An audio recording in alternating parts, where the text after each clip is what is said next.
तो भाई एग्जैक्ट 8:10 पे मैं निकल चुका हूँ अपने ऑफिस के लिए। देखो जापान में इस तरह रेड लाइन पे लोग रुक जाते हैं। जापान में ज्यादातर लोग क्या है ना, ये वाली गाड़ी यूज करते हैं, ये वैगनार का बच्चा, जिस तरह हमारे गुड़गांव में भी है IMT के नाम से। ये जो यहाँ के पेट्रोल पंप है ना जापान में, ज्यादातर ऐसे मिलेंगे, बाकी सबका नहीं कह सकता, ज्यादातर ऐसे ही मिलेंगे। तो बंदे ने बोलना शुरू कर दिया कि ऐसे ऐसे मुझे 21 तारीख को, और इस तरह यहाँ पर ये देखो निशान भी दिखा रखे। निशान का मतलब ये है कि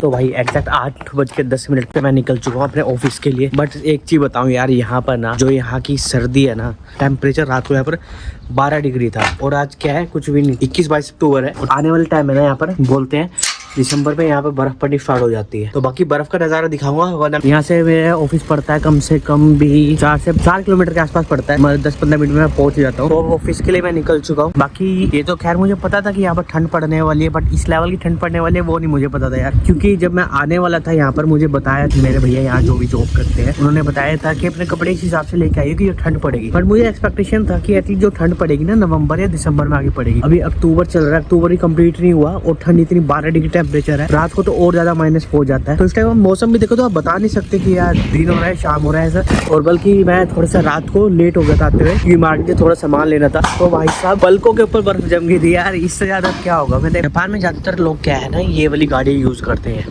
ये वैगनार का बच्चा। इनका क्या है, ये सस्ती भी पड़ जाती है, कम से कम भी 3 से 4 लाख येन के आ जाती है। और जो भी थोड़ा जो लग्जरी यूज लोग हैं, वो लग्जरी लोग थोड़े बड़े वाली गाड़ी यूज करते हैं, और मैक्सिमम लोग तो यहाँ पर साइकिल यूज करते हैं। देखिए छोटी सी साइकिल के आगे भी डिक्की और पीछे भी डिक्की। और ये देख रहे सुबह सुबह जो इनके नेचर में क्या चीज है कि दूसरे को प्रॉब्लम ना हो, ये छोटे से बैठने की जगह बना रखी है। यहाँ पर जितने भी है वो बैठने के बाद वो क्या करते हैं, अपने सुख दुख बांटते हैं, और उस दौरान ये सारी चीजें आपस में डिस्कस करते हैं। तो उन्हीं के लिए ये बेंच वगैरह साफ कर रहे थे सुबह सुबह। तो ये इनकी हॉस्पिटैलिटी काफी अच्छी लगती है। बाकी और मेरे घर के पास से पड़ता है फाटक, ये देखिए इनके फाटक छोटे छोटे बटे हैं, क्योंकि यहाँ पर एक कोई क्रॉस नहीं करता। और इस तरह यहाँ पर ये देखो निशान भी दिखा रखे। निशान का मतलब ये है कि गाड़ी किस तरफ से आ रही है, किस तरफ को जाएगी।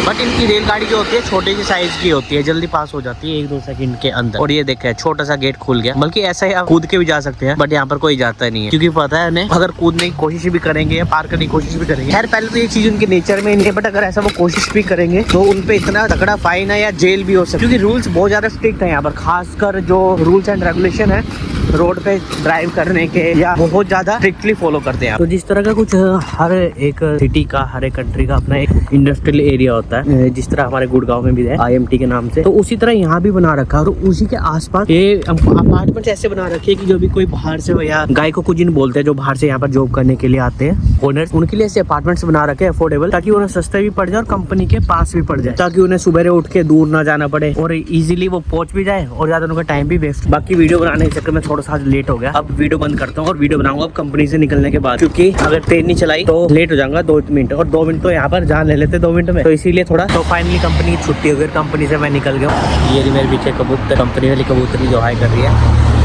अब पता है क्या चीज है, अभी 5:30 टाइम हुआ है, और 5:30 बजे भी अंधेरा ऐसा हो गया, कितनी देर होगी, तो इसीलिए सिग्नल पे तो लाइट अच्छी आ रही है, यहाँ तक तो वीडियो बन पा रही है। बट आगे जाके जो वीडियो बनाऊंगा उसमें हो सकता है मे बी लाइट प्रॉपर ना आए। बट देखो जापान में इस तरह रेड लाइन पे लोग रुक जाते हैं, ये लोग रुके हुए हैं किस लिए, जो राइट में मुड़ने होते हैं राइट की तरफ निकल जाते हैं, और बाकी पीछे लाइन लगा लेते हैं। अब इस तरह इस लाइट का कंटिन्यूस चल रहा है, पर ग्रीन लाइट लगी हुई है यूरिनोमिया एरिया पर, ग्रीन लाइट लगी हुई है, तो ये चल रहे हैं। बाकी जिसे राइट में मुड़ना है वो यहाँ पर वेट करता है, और फिर जैसे यहाँ का एक साइड क्लियर होता है फिर निकल। भाई आज कंपनी में एक ऐसी बात हुई, सच बताऊं मेरी हंसी नहीं रुक रही। क्या हुआ था हमारी कंपनी में, जो मेरा बॉस है, तो उसने क्या, कंपनी में कम से कम बिना उसने 15 से 20 दिन पहले रुक के उठा रखे थे। और रुक के किस बात के उठा रखे थे वो भी सुन लो। रुक के ने उठा रखे थे कि मेरे को इस फलानी तारीख को छुट्टी पे जाना है, मेरा काम देख लेना, या कोई भी जो एक्स्ट्रा काम मुझसे करवाना है वो मुझे अभी बता दो। तो वो बंदा ना ये बात बोलते बोलते पूरी कंपनी में डोल रहा, कम से कम 1 महीने पहले से, कि मेरे को ना ऐसे ऐसे छुट्टी चाहिए 1 दिन की, तो जिसपे भी जो भी एक्स्ट्रा काम हो या जो मेरा काम बचा हो वो मुझे बता दो, और इस फलाने तारीख को मैं छुट्टी पे रहूंगा। रीजन बाकी अभी उसने बताया नहीं, तो रीजन बाद में पता लगा, बाद में पता नहीं लगा, उन्होंने खुद ही बताया कि मैंने पर्सनल वर्क के लिए जा रहा हूँ, क्योंकि मेरे लिए ये नई चीज थी, औरों के लिए नहीं, वो तो सारे यूज्ड टू थे इन चीजों से। तो बंदे ने बोलना शुरू कर दिया कि ऐसे ऐसे मुझे 21 तारीख को फलाने दिन छुट्टी पे जाऊंगा मैं, तो मेरा कोई भी काम पेंडिंग नहीं है, तो मैं अब छुट्टी पे जा रहा हूँ। तो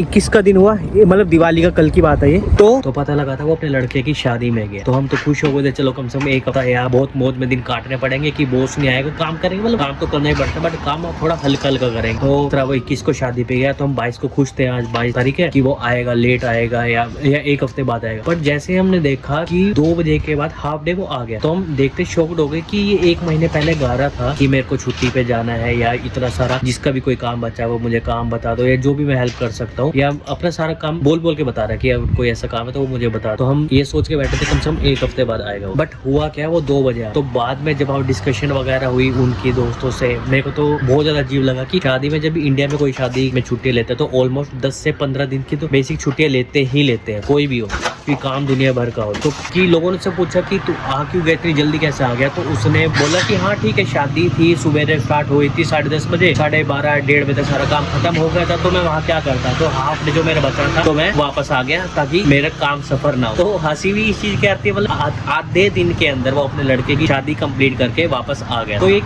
शॉकिंग इंसिडेंट भी और हंसी भी आती है बहुत ज्यादा कि कैसे कोई अपने बच्चे की शादी में आधे दिन की छुट्टी लेकर कोई वापस आ सकते हैं और अपनी कंपनी को ज्वाइन कर सकते हैं, फिर वो दोबारा अपने माहौल में वो काम करने लगे। तो उससे पूछा कि ज्यादा बड़ा फंक्शन नहीं करा होता क्या, छोटा सा फंक्शन किया होता क्या? नहीं, प्रॉपर उन्हें बोला कि नहीं, जैसे प्रॉपर शादी होती है वैसी शादी थी, हमने वैसी शादी करी, प्रॉपर जितने बंदे आने चाहिए। तो फिर वैसे ही मैंने अंदाजा लेने के लिए उससे पूछ लिया कि शादी में कितने लोग आए थे। तो उसने बोला 50। फिर मैं शॉक्ड हो गया, 50 तो हमारे जो आसपास पड़ोस के उससे ज्यादा 100 तो वैसे ही हो जाते हैं। मैंने उसको नहीं बोला, खैर मैंने आपस में अपने आप में सोचा। तो उन्होंने बताया हाँ 50 लोग आए। तो मैंने पूछा ऐसा क्यों?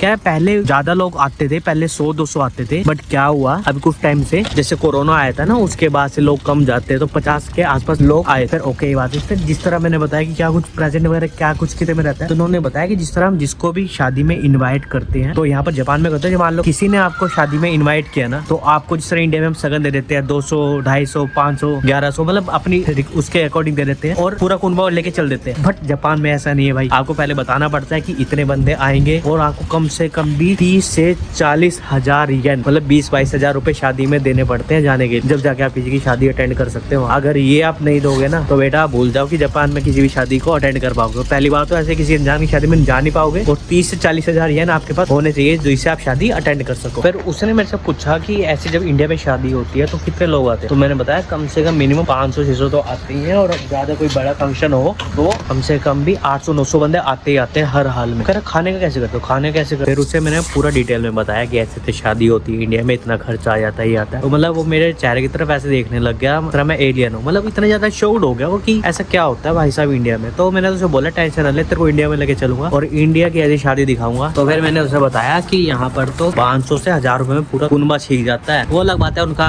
दिल नहीं खुश होता कि हाँ नमक कम था थोड़ा गोलगप्पे के पानी में, या जो उसकी दही थी गाड़ी थी, ये तो कमियां चलती रहती है शादियों में, नॉर्मल सी बात है, ये तो आम बात है, ये तो कोई बड़ी चीज नहीं है। और भाई ये चीज है, ये मेरे घर के पास पड़ता है पेट्रोल पंप। ये जो यहाँ के पेट्रोल पंप है ना जापान में, ज्यादातर ऐसे मिलेंगे, बाकी सबका नहीं कह सकता, ज्यादातर ऐसे ही मिलेंगे जहाँ पर कोई भी नहीं होता। खुद अपने आप को ना पेट्रोल की डंडी को पकड़ के गाड़ी में लगाना पड़ता है, और जितना पैसा आपका बन गया उतने पैसे आपको कटवाने पड़ते, वो अलग बात है, बट यहाँ चोरी चारी नहीं करते ऐसे। तो भाई करते हैं आज दिन का एंड। बाकी जिसको भी वीडियो दिल से अच्छी लगी हो, वीडियो को लाइक कर देना और प्यारा सा कमेंट कर देना, और मेरे चैनल को सब्सक्राइब करना मत भूलना। और जिन्होंने नहीं सब्सक्राइब करना बाद में कर लेना, कोई दिक्कत नहीं है, आराम से कर लेना। मैं जानता हूँ सारे अपनी लाइफ में बिजी है, बट जब भी टाइम मिले जब कर लेना आराम से।